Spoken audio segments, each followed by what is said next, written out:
तपोवन में चल रहे शीतकालीन सत्र के चौथे दिन सत्ता पक्ष एवं विपक्ष आमने सामने आ गए। विपक्ष के बाद आज सत्ता पक्ष ने भी बैनर लगाकर प्रदर्शन किया।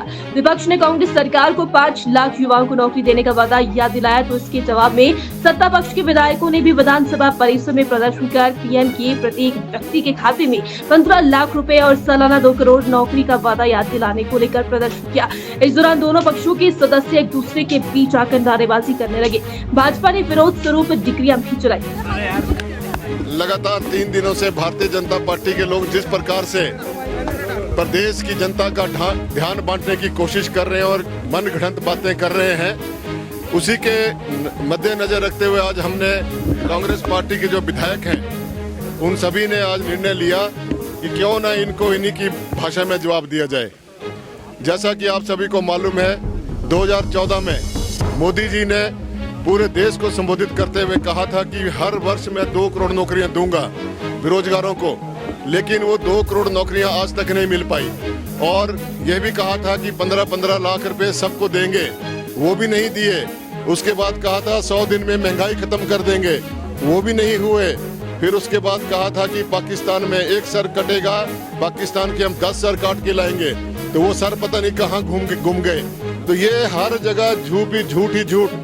56 इंच का सीना, 144 सांसदों को जिस प्रकार से बर्खास्त किया गया है लोकसभा सांसद के अंदर और राज्यसभा के अंदर, वो काला अध्याय है इस लोकतंत्र के लिए।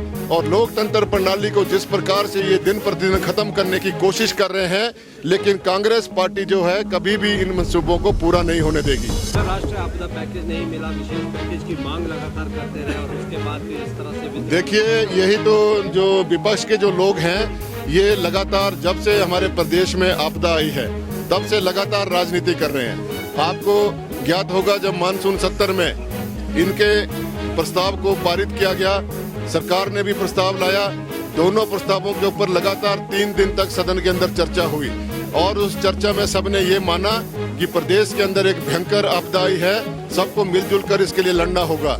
लेकिन जब कांग्रेस पार्टी की तरफ से और हमारे सदन के नेता माननीय मुख्यमंत्री महोदय ने सदन से अपील की कि आप सभी पक्ष और विपक्ष के लोग एक संयुक्त रूप से एक रेजोल्यूशन पास करके केंद्र सरकार को भेजेंगे ताकि हमें राष्ट्रीय आपदा घोषित करें। यदि राष्ट्रीय आपदा नहीं घोषित कर सकते हैं तो कम से कम हमें राष्ट्रीय आर्थिक पैकेज मिलना चाहिए।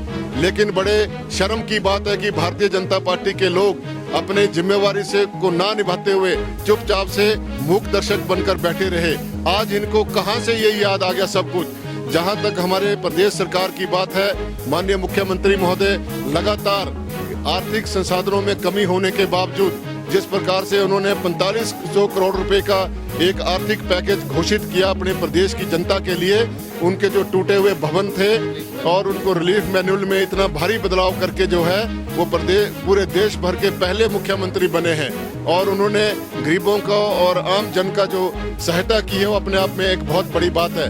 ये शर्म आनी चाहिए भारतीय जनता पार्टी के लोगों को कि रोज नए प्रकार के हथकंडे कर रहे हैं, इनके पास बोलने को कुछ नहीं है। प्रदेश की आर्थिक स्थिति इन्होंने बुरी तरह से खराब करके रखी हुई थी, जिसको आज पटरी पर लाने के लिए माननीय मुख्यमंत्री रात दिन मेहनत करके अपने विजन के तहत नई नई योजनाओं को अमल में लाने के लिए काम कर रहे हैं और सभी मंत्रीगण और पूरे विधायकगण उनके साथ मिलकर इस अंजाम को देने के लिए आगे बढ़ रहे हैं।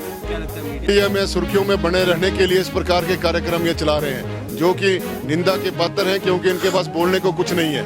ये हमेशा जो है अपने झूठ के माध्यम से दबाने की कोशिश करते हैं, लेकिन देश की जनता और प्रदेश की जनता अब सब कुछ समझ गई है, अब ऐसा कुछ होने वाला नहीं है। तो ये इनका काम ही यही है, नौटंकीबाज है। 15 लाख के क्यों नहीं दे रहे हैं, क्यों नहीं दे रहे हैं 2 करोड़ नौकरियां, क्यों नहीं 100 दिन की महंगाई की इनको याद आती है, क्यों नहीं उस समय जब देश का रुपया मनमोहन सिंह जी के समय में जब थोड़ा डाउन हुआ था और डॉलर का रेट बढ़ा था, उस समय यही जो मोदी जी थे, मुख्यमंत्री थे गुजरात के, तो अपने भाषण में कहते थे इस देश का प्रधानमंत्री निकम्मा होता है जिस देश का रुपया गिरता है।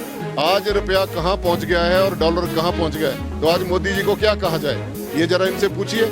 कि उस समय तो आप बहुत कुछ कहते थे कि आज अगर कोई सांसद कोई भी जरा सी भी कोई बात कर देता है उसको ये मोरकरी समझते हैं। अपने आप संसद के अंदर जिस प्रकार से उन्होंने राहुल गांधी के ऊपर तंज कसे, जिस प्रकार से कांग्रेस पार्टी के ऊपर तंज कसे, मोरकरी करी, क्या वो संसद की अवहेलना नहीं थी?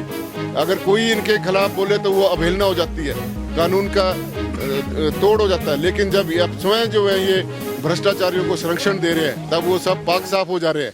तो इस प्रकार से देश के अंदर जिस प्रकार से तानाशाही प्रवृत्ति को जो बढ़ावा दिया जा रहा है, इससे हमारे देश का जो लोकतंत्र वो खतरे में है। बंद करो, बंद करो। चौथा दिन है, देना होगा। और हिमाचल प्रदेश में कांग्रेस पार्टी ने सत्ता में आने से पहले जिस प्रकार से गारंटियां दी थी, उसमें एक बहुत बड़ी गारंटी ये थी कि हम सत्ता में आएंगे तो हिमाचल प्रदेश में 5 साल में 5 लाख नौकरियां बेरोजगार नौजवानों को देंगे। और कैबिनेट की पहली बैठक में पहले दिन ही 1 लाख नौकरियां निकाल दी जाएंगी और वो नौकरियां हिमाचल प्रदेश के जो बेरोजगार हैं उनको दे दी जाएंगी। 1 साल बीतने के पश्चात भी आज ये हालात हैं कि हिमाचल प्रदेश में एक भी नौजवान को सरकारी नौकरी नहीं दी गई 1 साल बीतने के बाद भी। उल्टे हिमाचल प्रदेश में बहुत सारे बच्चों ने जो हजारों की संख्या में नहीं लाखों की संख्या में है, जिन्होंने एग्जाम दे करके रखे हैं, उनके रिजल्ट अभी तक नहीं निकले हैं। और इस प्रकार से जो गारंटियों का इनका जो दौर हिमाचल प्रदेश में चुनाव से पहले रहा, उसमें नौजवान भ्रमित हुआ, नौजवानों को लगा कि शायद हमको नौकरी मिलेगी और उस वजह से कांग्रेस पार्टी सफल हो गई सत्ता को हासिल करने के अपने उस लक्ष्य में। लेकिन आज हिमाचल प्रदेश का नौजवान ठगा ठगा महसूस कर रहा है, दर दर वो भटक रहा है डिग्रियां हाथ में लेकर के। और हिमाचल प्रदेश में ये परिस्थिति आपके सामने है कि जो आउटसोर्स में लगे हुए हमारे कर्मचारी जो बहुत छोटी राशि से ही अपने परिवार को पालते थे, पोसते थे, उनको नौकरी से निकाल दिया। और खास तौर से जो कोविड में लगे हुए लगभग 2000 बच्चे जिन्होंने अपनी जिंदगी को संकट में डाल करके दूसरे की जिंदगी को बचाने का काम किया, उनको 8 महीने से उनको सैलरी नहीं दी गई और 8 महीने से सैलरी ना देने के साथ साथ में उनको नौकरी से भी निकाल दिया गया। और आज हिमाचल में आईपीएच में, पीडब्ल्यूडी में, टूरिज्म में, हेल्थ में, अलग अलग डिपार्टमेंट में जो आउटसोर्स में लगे हुए लगभग 10,000 कर्मचारी, 10,000 आउटसोर्स में लगे हुए हमारे बच्चे, उनको नौकरी से निकाल दिया। जहां वादा किया था 5 लाख नौकरी देने का और कैबिनेट की पहली बैठक में पहला निर्णय होगा जहां 5 लाख में से 1 लाख नौकरियां दे दी जाएंगी, लेकिन एक भी नौकरी अभी तक मिली नहीं। नौकरियां मिली हिमाचल प्रदेश में उनके अपने चहेतों को, जिनको एडवाइजर के पोस्ट पर लगाया गया, ओएसडी के पोस्ट पर लगाया गया है। नौकरियां मिली सीपीएस को, नौकरियां मिली बाकी जो जिनको ये अलग अलग पदों पर सुशोभित किए जा रहे हैं। लेकिन हिमाचल प्रदेश का बेरोजगार आज भी सड़कों पर डिग्रियां लेकर के हाथ में घूम रहा है। जिस प्रकार से आज देख रहे हैं प्रदर्शन विधानसभा के बाहर हम जिस प्रकार से कर रहे हैं, उसी तरह की परिस्थिति में और आज ये ऐसी स्थिति बन गई है उनके सामने कि वो डिग्रियां हाथ में लेकर के ऐसे दौर में पहुंच रहे हैं, उनको लगता है कि ये डिग्रियां अब किसी काम की नहीं रही। नौकरी का वादा तो किया था, लेकिन उसके बावजूद सरकार हमारे ये नौकरी देने के लिए इच्छुक नहीं है। ऐसे में डिग्री का क्या करें, डिग्रियों को जलाने में और डिग्रियों को फाड़ने के लिए उनका मन कर रहा है। ये परिस्थिति आज के हिमाचल प्रदेश की है।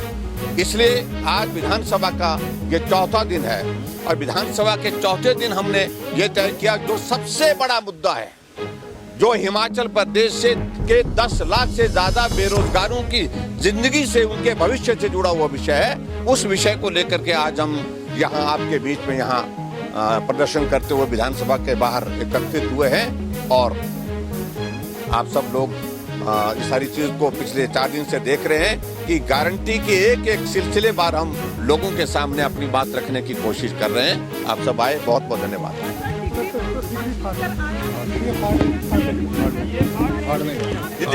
नहीं, अभी देखिए, ये तो सिंबॉलिक है, और सिंबॉलिक है, डिग्री ओरिजिनल नहीं है। लेकिन इसके बावजूद हम इस बात को कह रहे हैं कि बेरोजगारों की मन की पीड़ा, उनकी दिल की पीड़ा को हम जाहिर कर रहे हैं कि वो इतना फ्रस्ट्रेट हो गए हैं कि डिग्रियां हाथ में लेकर के या तो उनको जलाने का मन कर रहा है या तो फाड़ने का मन कर रहा है। और आज यहाँ पर